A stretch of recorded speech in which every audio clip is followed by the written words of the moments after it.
You will never believe that what happened to Arokini due to a small mistake. Hi, it's Shrejita, তোমাদের গল্প পড়ি। আজকে চলে এসেছি অ্যাথিনা আর আরাকিনি গল্প নিয়ে। হ্যাঁ, তোমরা অনেকেই হয়তো গ্রিক মাইথোলজির অ্যাথিনার নাম তো শুনেছ, কিন্তু আরাকিনি একটু আনকমন নাম।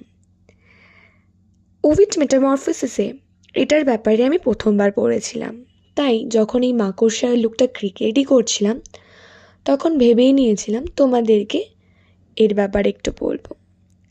আরাকিনি হচ্ছে লিডিয়ার একটা ইয়াং ওম্যান, যার উইভিংয়ের স্কিল ছিল অতুলনীয়। সে তেমনই সুন্দর ছিল।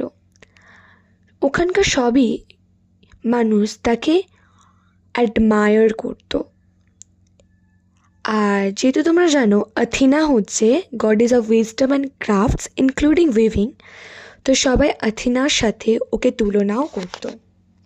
অ্যাথিনা শুনেছিল আরাকিনির ব্যাপারে, তাই সে নিজেকে একটা বৃদ্ধ মহিলা রূপে আসে আরাকিনের কাছে তাকে পরীক্ষা করতে। তাকে বলেছিল যে আরাকিনি, তুমি হাম্বেল হও আর ভগবানের কথা মানো, তাদেরকে তাদের ক্রেডিটটা দাও।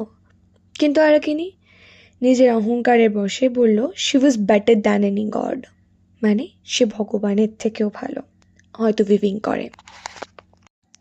তার ফলে অ্যাথিনা নিজের আসল রূপে আসে আর আরাকিনিকে চ্যালেঞ্জ করে। দুজনেই দুটো সুন্দর ক্রাফট তৈরি করে। অ্যাথিনা আরাকিনির কাজে কোনো ভুল ত্রুটি না পেয়ে সেই ব্যাপারে আরও রেগে গিয়ে তার কাজটাই নষ্ট করে দেয়। যখন আরাকিনি নিজেকে মারতে গেছিল তখন অ্যাথিনা দয়া হয়ে তাকে বাঁচিয়ে তো নেয়, কিন্তু তাকে মাকড়সায় রূপান্তরিত করে। আর এইভাবেই মেটামরফোসিস ঘটে আরাকিনির। এর থেকে হয়তো এটাই জানা গেল যে কোনো কিছু নিয়েই বেশি অহংকার করা ভালো নয়। ঠিক এরকমই ছোট ছোট গল্প শুনতে গেলে গল্পপুরি চ্যানেলটাকে সাবস্ক্রাইব করে নিও, আর ইনস্টাগ্রামে দেখলে এটাকে ফলো করে নিও, লাইক শেয়ার অ্যান্ড সাবস্ক্রাইব। এই লুকটা ছিল আমার ফার্স্ট ক্রিয়েটিভ লুক ক্রিয়েট করা।